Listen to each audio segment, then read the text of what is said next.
SSC ২৭ ব্যাচের মানুষজন। Target এখন টেস্ট পরীক্ষা, টার্গেট এখন আমার ইনকমপ্লিট সিলেবাসটাকে কমপ্লিট করা। কিন্তু ঘাবড়ে আছি আমি নিজে। কারণ যতটুক যা পড়ছিলাম তার ভিতরেই মনে হচ্ছে সবটা ভুলতে বসেছি। সাথে, সাথে প্রি-টেস্ট শেষ হওয়ার পরে টেস্টে ফুল সিলেবাসে আমাকে পরীক্ষাটা দিতে হবে। ফুল সিলেবাস মানে physics, chemistry, math, biology, higher ম্যাথের মধ্যেই ৭৫ টার কাছাকাছি প্লাস চ্যাপ্টার। সাথে তো ইবিআই, বিজিএস, ইসলাম এগুলো আছেই। কোনটা থেকে কি কিভাবে শেষ করব? কোন ধরনের ক্লাসগুলা কমপ্লিট করতে পারি এখন? কোর্স নিব নাকি টেস্ট পেপার নাকি মডেল টেস্ট কি দিব আসলে? প্রপার প্ল্যানিংগুলা কিরকমভাবে হয়? হাতে তো আমার টেস্ট পরীক্ষাতে মোর অর লেস মাত্র ২ মাস মতন আছে। আমি কি এখন আবারও লাইভ ক্লাসে যাব? নাকি এক্সামের আগে ২৬ ঘন্টার অনশরের ভিতরে যাব? এইরকম চিন্তাভাবনা বা টেনশনে যদি তুমি থেকে থাকো, ফুললি এই প্রপার কনটেন্ট তুমি আজকে এটার A to Z ইনশাআল্লাহ অ্যান্সার পাবা। এই পুরো ভিডিও কনটেন্ট থেকে। সো আমি তোমাকে পার্সোনালি রিকোয়েস্ট করব কনটেন্টটা পুরোটা দেখতে। খুব বেশি সময় নেওয়ার আমার ইচ্ছা নাই। বাট আমি তোমাকে আসলে স্টেপ বাই স্টেপ হয়তোবা বলে দিতে পারবো যে কোন ধরনের কাজগুলা করলে কি ধরনের তুমি আউটকাম পাবা। It's totally up to you যে তুমি কি করবা। ওটা নিয়ে কোনো কথাবার্তা বলব না আসলে। কোনটা বেটার না সেটাও বলে দিব। বাট অ্যাজ এ একেবারে লেজিট মিডিয়া হিসেবে। আমি তোমাকে ১ম যে জিনিসটা সম্পর্কে সতর্ক করতে চলেছি, সেটা হচ্ছে ভাইয়া তোর ইনকমপ্লিট অংশের লিস্টটা মাস্ট বানানো লাগবে। এই লিস্টটা তোমার বইয়ের পাতা দাগায়া, বইয়ের সূচিপত্র থেকে দাগায়া হবে না। এই লিস্টটা তোমার সিলেবাস থেকে দাগায়া হবে না। এই লিস্টটা তোমার খাতায় রিটেন লিখা লাগবে রীতিমতন। আমি আবারও বলতেছি, রিটেন কি করবা বলো তো? লিখবা যে ভাইয়া এই জিনিসপাতিগুলো আমার কমপ্লিট হয় নাই, ইনকমপ্লিট হয়ে আছে লিজিট। তুমি দেখবা মোরললেস তুমি 50% চ্যাপ্টার পাবা, 50% চ্যাপ্টার পাবা। আমার যদ্দূর মনে হয় তোমার এখানে যতজন মানুষজন দেখতেছে তার মধ্যে বেশিরভাগ মানুষ 50% চ্যাপ্টার পাবে যে আমার ইনকমপ্লিট হয়ে আছে। এটা ভাই সার্ভের কথা ভাই রীতিমতন, যে ভাই আমার এতগুলা ইনকমপ্লিট হয়ে আছে। দেখা গেছে 30+ চ্যাপ্টার তার এখনো ইনকমপ্লিট, সে ধরে নাই, পারে না। ওর পরে তোমার এখানে যে জিনিসটা দরকার সেটা হচ্ছে প্রায়োরিটি ফিক্স করা। কি করতে হবে? এই লিস্টের থেকে প্রায়োরিটি প্রায়োরিটি ফিক্স করতে হবে তোমাকে, যে ভাইয়া আমি কোনগুলো আগে পড়বো, কোনগুলো আগে, কোনটা পরে। মানে সব থেকে মোস্ট ইম্পর্টেন্ট থিং হচ্ছে এইটা।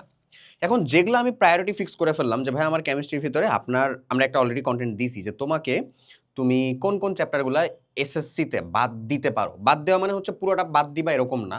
বাট আমরা তো জানি আমার সিকিউ এর সব থেকে বেশি মার্কের হটস্পট, তারপরে আমার এমসিকিউ, তারপরে হচ্ছে আমার এসকিউ। তো সিকিউ স্ট্যান্ডার্ডে আমি কোন চ্যাপ্টার মাস্ট পড়বই। পিসিএম এই ৪টার ভিতরে অন্তত, মানে এইচএম হায়ার ম্যাথের ভিতরে আমার সিকিউতে উত্তর করা লাগবে কয়টা বলো তো? মাত্র ৪টা। তাহলে ৪টা চ্যাপ্টার থেকেই তো আমি যদি ৪টা পেয়ে যেতাম, তাহলে আমার পড়ার সংসারটা অনেকটা কমে আসলো না? আমি ধরো ৪টা না, আমি ৬টা পড়ে ৪টা পাইলাম। তাও কি আমার অনেক জন্য লাভবান না? তুমি স্ট্র্যাটেজিক্যালি চিন্তা করে দেখো। এখন তো মানে বেসিক থেকে ভাইয়া পড়বো আমি তখন ক্লাস 9 শুরু করলাম না, আশ্চর্য! এটা তো আমাকে বুঝতে হবে। এখন এই জিনিস কথা বলার জন্য উল্টায় আমি খারাপ হবো। যে ভাই এসে সামনে প্রমোট করতেছে যে না বেসিক পড়তে হবে না, বেসিক লাগবে না। মোটেও না। এই আমি তোকে যখন একাডেমিকে বলছি যে ভাই আমার কমপ্লিট একাডেমিক প্রোগ্রামের ভিতরে তুই সম্পূর্ণ বেসিক থেকে অ্যাডভান্স পর্যন্ত পড়তে পারবি, তখন তুই চাইছিলি অনশট যেন হয়। আর যখন তুই রিভিশন করতে হবে, তোর রিভিশন করার টাইমে এখান থেকে তুই চাস যে ভাইয়া রিভিশনটা কি বেসিক থেকে করা হবে। মানে হ্যাটস অফ ভাই, হ্যাটস অফ রীতিমতন। এটা সব মানুষজনের কথাবার্তা, এটা তোমাদের আন্ডারের কথাবার্তা, যেটা আসলে উচিত না। মানে তুমি অসময়েরটা সময় নিয়ে আসতেছো বেসিক্যালি, বা মেইন টাইমেরটাতে বা যেখানে মেইন ফোকাস করা দরকার সেটা বাদ দিয়ে তুমি দুনিয়াদারি ঠিক করে বেড়াচ্ছ। এমনটা করলে তো আল্টিমেটলি ফলাফলটা তুমিই ভুগবা, যেটা আসলে খুব একটা বেশি অবশ্যই তোমার জন্য মানে আনন্দ বয়ে নিয়ে আসতে পারবে না। যাই হোক, বুঝতে পারছি বোধহয়। এখন তারপরে তোমার ফুললি ফোকাস হইতে হবে হচ্ছে রিভিশন স্ট্যান্ডার্ড ক্লাসের উপর। রিভিশন ক্লাস আমি কিন্তু তোমাকে জাস্ট কয়েকদিন আগে অ্যাটলিস্ট প্রি টেস্টের আগ পর্যন্ত বলতাম যে তুমি একাডেমিক অনশর্ট ক্লাস করো। একাডেমিক অনশর্ট মানে কি? মানে হচ্ছে ধরো তোমার 4টা চ্যাপ্টার বাকি, তার ভিতরে তুমি মোস্ট ইম্পর্টেন্ট 2টা চ্যাপ্টার পড়তে যাচ্ছ। তা আমি তোমাকে বেসিক্যালি বলি যে এই অ্যাপ্রোচটা ভুল। তোমার করতে হবে 4টা চ্যাপ্টার বাকি, তুমি 4টা চ্যাপ্টারেরই মোস্ট ইম্পর্টেন্ট পার্টগুলো পড়ো, মোস্ট ইম্পর্টেন্ট টপিকগুলো পড়ো, যেগুলো থেকে বারবার কোয়েশ্চেন রিপিটেড হয়েছে সেগুলো পড়ো। কিভাবে করতা? ওই যে আমরা বলে দিতাম যে আমাদের যে প্রোগ্রাম আছে কমপ্লিট একাডেমিক, ওই কমপ্লিট একাডেমিক প্রোগ্রামের ভিতরে তোমাকে লেজিট দেওয়া থাকে। কি দেওয়া থাকে? যে আমি মানে একটা চ্যাপ্টারের মধ্যে একটা ওই যে ধরো এসএসসি সাজেশন 2.0 যেটা, ওটার ইবুক ভার্সন অ্যাড করা আছে। কোন চ্যাপ্টারের আন্ডারে কোন টপিক মাস্ট পড়তেই হবে, কোন স্ট্যান্ডার্ডে, সবটা দিয়ে দেওয়া আছে, বলে লেখা আছে একেবারে। তো ওই টপিকের যদি ক্লাসগুলো করে ফেলো, এখন ওই টপিকের ক্লাস যদি তুমি রিভিশন ক্লাসগুলো করে ফেলো, সেগুলো তো তোমার জন্য আরো ইজিয়ার না? ইজিয়ার না? অবশ্যই অনেক বেশি ইজিয়ার। যেমন আমি তোমাকে যদি সিম্পলি দেখাই, ধরো তুমি চিন্তা করতেছো ক্লাস কমপ্লিট করবা, তুমি আমাদের এজ কোর্স ওয়েবসাইটে গেলা, আমাদের এসএসসি প্রস্তুতির ভিতরে আসলা, এরপরে হচ্ছে এখানে আসলা, এরপরে আসার পরে দেখো এলআরবি আমার প্রথম প্রোগ্রামটা হয়ে আছে লাস্ট শর্ট রিভিশন ব্যাচ। ওকে, তোমাদের জন্য 27 ব্যাচের জন্যই এই এলআরবি প্রোগ্রামের মধ্যে জাস্ট আমি একটা ডেমো ক্লাস তোমাকে দেখাই। ধরো কেমিস্ট্রির একটা ডেমো ক্লাস, পদার্থের গঠন, এই চ্যাপ্টারটা দেখানো হচ্ছে।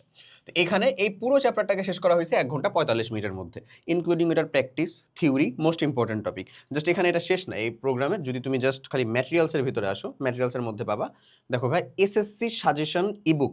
এই সাজেশন ইবুকটা এমন একটা মাস্টারপিস। আমি তো একটা চ্যাপ্টারের কথা বললাম, তুমি একটা চ্যাপ্টার খেটে নিজে বের করতে পারো, বাট তোমার তো পিসিএমবি এইচএম এর ভিতরে 75টা চ্যাপ্টার আছে, ওগুলো কি সবগুলা খেটে বের করতে পারবা? টাফ হয়ে যাবে না?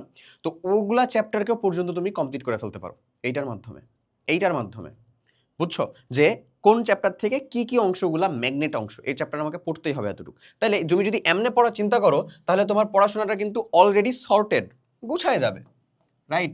গুছায় যাবে, সর্টেড। এবং তুমি বেসিক্যালি বিশ্বাস করো ভাইয়া, আমরা তোমাকে ওই টপিকগুলোর বাইরে আদার্স অন্য কিছু দেখায়ও নাই, শেখায়ও নাই। তুমি 26 ব্যাচের কোয়েশ্চেন দেখছো, এইচএসসি 26-এর কথা বলতেছি, এসএসসি না। ওরা যখন কম্বাইন কোশ্চেনে তোমার সিনিয়র ভাইরাই মানে পরীক্ষা দিচ্ছে, তখন কিন্তু মানে ওই যে জাতি, ধর্ম, বর্ণ, গোত্র সব কিছু নির্বিশেষে কোশ্চেনের মান যথেষ্ট স্ট্যান্ডার্ড, ঠিক আছে? যে খুব হার্ড কোশ্চেনে পরীক্ষা দিত ওর জন্য স্ট্যান্ডার্ড, যে খুব সহজ কোশ্চেনে পরীক্ষা দিত ওর জন্য স্ট্যান্ডার্ড।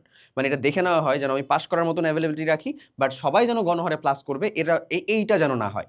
মানে যারা আমার ভালো তারাই জাস্ট ফিল্টার্ড হোক, ব্যাপারটাই।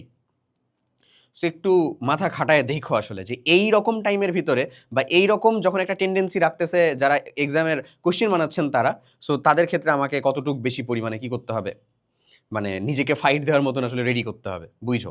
ওকে, এরপরে যদি আমি বলি যে সময় দেওয়ার প্রপার মানসিকতা, দেখো একটা খুব ভালো কথা বলি, এইটার সাথে এটা খুবই ভালো মতন অ্যালাইন করে।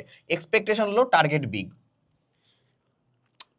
এই জিনিসটা হচ্ছে তোমার পড়া জমছে কি রাতারাতি, ওভারনাইট জমে গেছে? না। তো তুমি আজকে একটা ভিডিও কন্টেন্ট দেখে একবার গালি খেয়ে একবার চিন্তা ভাবনা করে 1 ঘন্টা খুব ভালো করে পড়লা, তোমার প্রবলেমটা সলভ হয়ে যাবে ওভারনাইট? না। রাতারাতি সলভ হয়ে যাবে? না, হবে না। বুঝতেছো পয়েন্ট অফ ভিউটা আমি কোন জায়গাটাতে হিট করা ট্রাই করতেছি?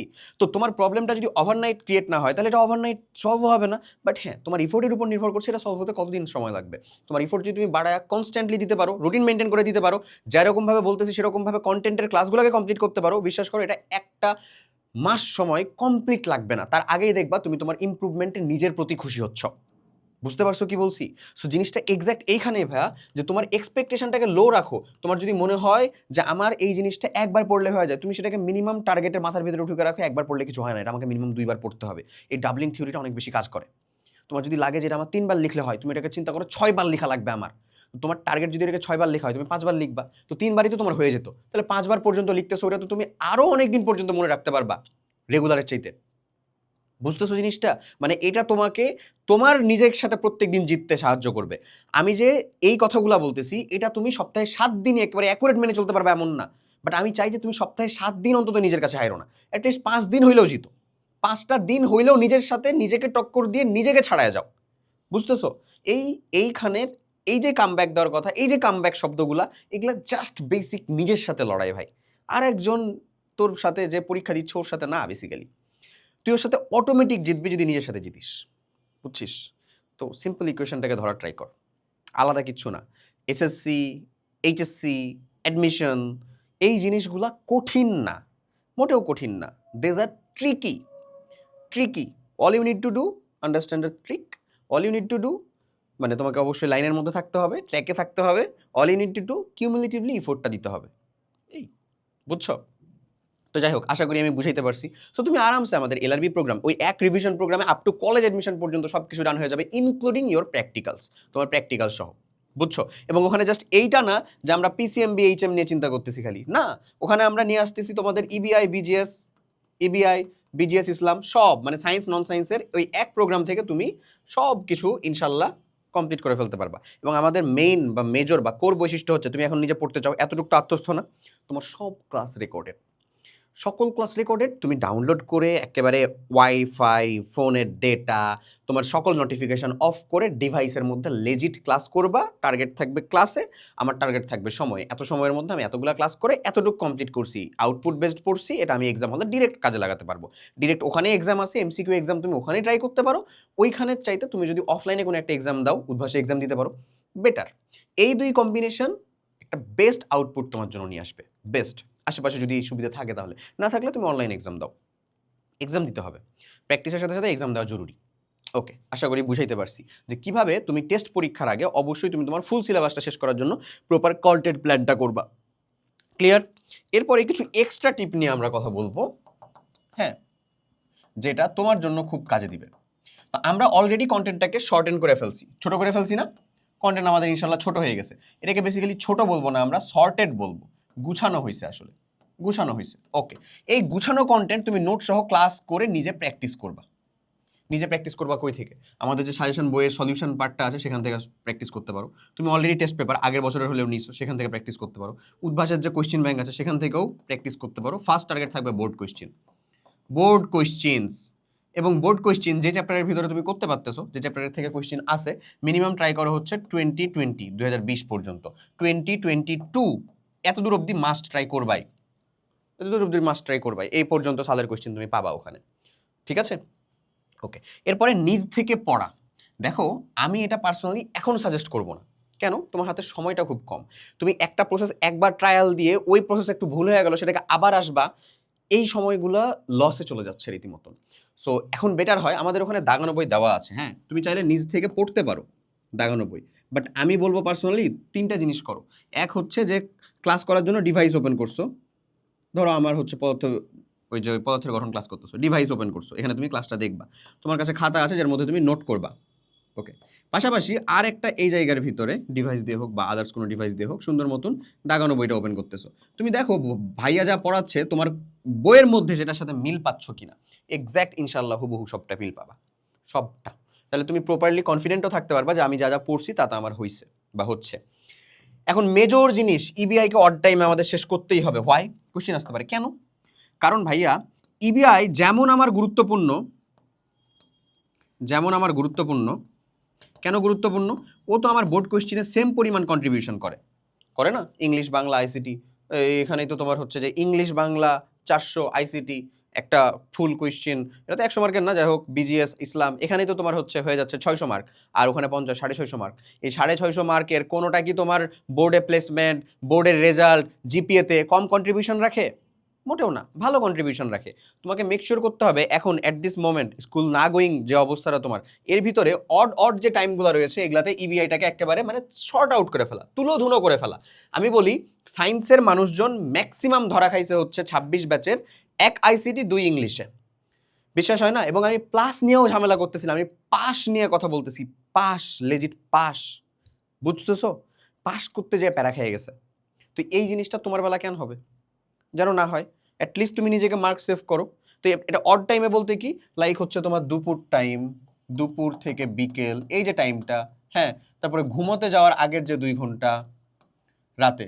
তো এই যে টাইমগুলা তুমি বুঝো যে আসলে এই টাইমগুলাতে কম সংখ্যক পড়া আমার ক্যাচ হয় আসলে বেসিক্যালি, তখন আমরা মেক শিওর করবো, চেষ্টা করবো যেন আমি সেই সময়ের ভিতরেই এইগুলা পড়ে শেষ করতে পারি। ওকে, এই অড টাইম ম্যানেজমেন্টে তুমি যদি ইবিআইটাকে ঢুকাই দিতে পারো, তোমার অর্ধেক প্রেশার এমনিই নাই, অর্ধেক প্রেশার এমনিই নাই। আর যারা খালি যে পিসিএমবি এইচএম এই প্রেশার নিয়েই ভুগতেছো, তারা জানেই না যে তার অলরেডি আরো বেশি অর্ধেক প্রেশার বাকি আছে। কারণ বোর্ড পরীক্ষা আমার অবশ্যই সবগুলা সাবজেক্টের উপরে হবে, এবং এই সাবজেক্টগুলোকে তুমি চিন্তা করছো কি পরীক্ষার আগের রাতে একটা ওই 12 ঘন্টার অনশট দেখে শেষ করে ফেলবো? জিন্দেগিতে না। এবারে লিখে রাখো যে একটা পরীক্ষাতে একটু টাইট দিবে, এবার পুরো ধসায় দিবে রেজাল্ট, পুরো রেজাল্ট ধসায় দিবে ভাই, বুঝতেছো? ওই জিনিসটা থেকে আগে থেকে প্রিপেয়ার্ড হও, ওই জিনিসটা নিয়ে আগে থেকে মানসিকভাবে প্রস্তুত হও, বুঝা গেছে? ওকে, এরপরে হচ্ছে লাস্ট থিং, সেটা হচ্ছে তেলা মাথায় তেল না দেয়া। এই জিনিসটা আমরা এই অ্যাট দিস পয়েন্ট এত পরে এসেও বুঝি না। আমি দেখি আমি কেমিস্ট্রির ভিতরে ভালো পড়তেছি, আমার কেন প্রত্যেক দিন আবার ওই কেমিস্ট্রিকেই ভালো পড়তে থাকতে হবে? হ্যাঁ, ওটা আমি প্র্যাকটিসে রাখবো যেন ওটা আবার দুর্বল না হয়ে যায়, বাট দ্যাট ডাজেন্ট মিন যে আমার বিজিএস এর অবস্থা খারাপ, বায়োলজির অবস্থা খারাপ, ওইটাকে আমি সার্কুলারে রাখতেছি না। এখন অ্যাট দিস পয়েন্ট কি করা উচিত? আমার দুর্বল সাবজেক্টকে রেগুলার রাখা উচিত না? দুর্বল বিষয়কে, দুর্বল বিষয় বলতে কি, তোর প্রি টেস্টের রেজাল্ট দিছে না, তোর ফাইনালের রেজাল্ট দিছিল না, তুই জানিস না তোর কোন জায়গার ভিতরে ল্যাকিংস হয়ে আছে, তুই কন্টিনিউয়াস যে সাবজেক্টে খারাপ ফলাফল করছিস সেটাই তো তোর দুর্বল বিষয়। তুই ইন্টারেস্ট পাস না, ভালো করছিস না, হ্যান ত্যান, এগুলো নিয়ে চিন্তা করার তো কিছু নাই। ফার্স্ট অফ অল আমি তোকে মানে জাজ করবো কি দিয়া? প্রথমত তোর রেজাল্ট দিয়ে না। তোর রেজাল্টের ভিতরে তুই বুঝতেছিস না যে কোন সাবজেক্টের ভিতরে আমার খারাপ হয়ে আছে, তো ওই সাবজেক্টটাকে আমি সার্কুলারে রাখতে পারি না? অ্যাটলিস্ট প্রত্যেক দিন, অ্যাটলিস্ট প্রতিদিন 1 ঘন্টা করেও যদি রাখো ওই সাবজেক্টটাকে 1 hour, just 1 hours, more than enough ভাই। প্রতিদিন যদি জাস্ট 1 ঘন্টা করে রাখো ওই সাবজেক্টটাকে, মোর দ্যান এনাফ, কমপ্লিট হয়ে যাবে। এবার আমরা রিভিশন ব্যাচের ভিতরে এমন কিছু এক্স ফ্যাক্টর যোগ করছি এবং এমন কিছু ফিচার দিয়ে তোমাদেরকে ক্লাসগুলোকে কমপ্লিট করাইছি, এবং ইনশাল্লাহ তোমার এই মানে এই এক প্রোগ্রাম করার মাধ্যমে বলতেছি তো, না অন্য কোথাও কোচিং, না অন্য কোনো ক্লাস, না লাইভ আদার্স, কিচ্ছু না। যদি নিজে পড়ার জন্য একেবারে মনস্থির হয়ে থাকো, আত্মস্থ করে থাকতে পারো, বিশ্বাস করো তুমি এই এক প্রোগ্রাম থেকে জিততে পারবা। LRB 27, ঠিক আছে? Last shot revision batch. কি পড়তে হবে, কিভাবে পড়তে হবে, তার প্রপার গাইডেন্স, প্রপার সব কিছু দেওয়া আছে। ডেসক্রিপশন কমেন্ট বক্সে ডিরেক্ট লিঙ্ক পাবা, তুমি নিজের ডেমো ক্লাস দেখে যুক্ত হতে পারো। ওকে, রিভিশনটা ভালো করলে, তুমি যদি রিভিশনের সাথে প্র্যাকটিসটা ভালো করো, সেম দুইটা জিনিসই আমরা তোমাদেরকে ইনশাল্লাহ হেল্প করবো, পাশে থাকবো। এবং অ্যাজ ওয়েল অ্যাজ আমি তোমাকে ফ্রিতে কিছু জিনিস দেখাই দেই, যেটা দরকারি অবশ্যই। আমাদের ইউটিউব চ্যানেলের মধ্যে যাবা, যারা প্র্যাকটিস করতে যাচ্ছ বা চিন্তা করতেছো, প্লে লিস্টের মধ্যে যাবা। এই প্লে লিস্টের ভিতরে গেলে দেখো তোমাদের জন্য 9-10-এর chapter analysis, math, higher math, তারপরে বায়োলজি, ফিজিক্স, কেমিস্ট্রি, প্রত্যেকটা রেডি হয়ে আছে এখানে, বুঝতেছো? তো এই যে আবার হায়ার ম্যাথও আছে, ঠিক আছে? তো এই যে চ্যাপ্টার অ্যানালাইসিসের এগুলার ভিতরে এটা হায়ার ম্যাথ, হ্যাঁ, আর যে ম্যাথ আছে হচ্ছে ভাই এই যে নিচে। তো এই প্রত্যেকটা জিনিসের ভিতরে উইথ PDF সাজেশন দেওয়া আছে, যেটা তুমি সম্পূর্ণ ফ্রিতে ডাউনলোড করে নিজেরা প্র্যাকটিস করতে পারবা। ওই PDFটার ভিতরে তোমার থিওরি দেওয়া, SQ দেওয়া, CQ দেওয়া, MCQ দেওয়া। তো এই PDFগুলো নিজেরাই ট্রাই করতে পারো। যেমন আমি তোমাকে যদি একটা সিম্পলি দেখাই, ধরো, আরে কোলগেট ম্যাক্স গরিবি, ধরো হচ্ছে যে আমি তোমাকে এখান থেকে একটা দেখাই। লেটস সে আমি বলতে যাচ্ছি আমাদের 7 নাম্বার চ্যাপ্টার, হ্যাঁ এই চ্যাপ্টারটা ধরে নাও। ওকে, সো এই চ্যাপ্টারে ড্রাইভ লিঙ্ক দেওয়া আছে, বুঝছো? এই ড্রাইভ লিঙ্কটা তুমি ডিরেক্ট নিয়ে যায় দেখতে পারবা, যে ড্রাইভ লিঙ্কের ভিতরে তোমাকে নিয়ে যেয়ে দেখাই দিবে যে এই ড্রাইভ লিঙ্কের ভিতরে যদি তুমি ঢোকো, চ্যাপ্টার 7 দেখছো, দেখছো রাসায়নিক বিক্রিয়া, এই ফুল চ্যাপ্টার কত 42 পেজের একটা PDF এর ভিতরে তোমার পুরো এই রাসায়নিক বিক্রিয়ার মেইন থিম যতটুকু সবটা দিয়ে দেওয়া আছে। এটা সম্পূর্ণ ফ্রিতে তুমি পাবা, ডেসক্রিপশন কমেন্ট বক্সের লিঙ্কে অথবা আমাদের ইউটিউব চ্যানেল থেকে আর কি যাও, তাহলে দেখতে পাবা। ওকে, এরকমভাবে প্রত্যেকটা সাবজেক্টের দেওয়া আছে, এটা সম্পূর্ণ ফ্রিতে আমাদের সাথে প্রিপারেশন নিতে পারো, ঠিক আছে? ওকে, আর যারা চিন্তা করতেছো আমাদের প্রিমিয়াম ব্যাচের সাথে যুক্ত হতে হবে, তারাও ডিরেক্ট ওয়েবসাইট থেকে এসে যুক্ত হতে পারো, অথবা ডেসক্রিপশন কমেন্ট বক্সে যেই তোমাকে ইনস্ট্রাকশনটা দেওয়া আছে সেই ডিসকাউন্ট কুপন ইউজ করে যুক্ত হবা। ইনশাল্লাহ তুমি ওই যে হ্যাপি হালকে এখন অলরেডি 25% ডিসকাউন্ট চলতেছে, তুমি এই প্রোগ্রামের সাথে ফুল ফ্ল্যাট 25% ডিসকাউন্ট পেয়ে যাবে। ক্লিয়ার? আশা করি সবাই বুঝতে পারছো। সো 27 ব্যাচ, তোমার লাইফের বিগেস্ট কামব্যাকটা অবশ্যই এই অ্যাট দিস পয়েন্ট আসলে হওয়া উচিত। জাস্ট বইসা থাইকো না, শুরু করো। ঘন্টা বেজে গেছে যাকে বলে, ফেরার পথ নাই, জিততে হবে। এছাড়া যে একাডেমিক প্রবলেম ফেস করতেছো কমেন্ট করে অবশ্যই জানাতে পারো, ইনশাল্লাহ আমরা সেটাকে সলভ করার চেষ্টা করব। আল্লাহ হাফেজ, আসসালামু আলাইকুম।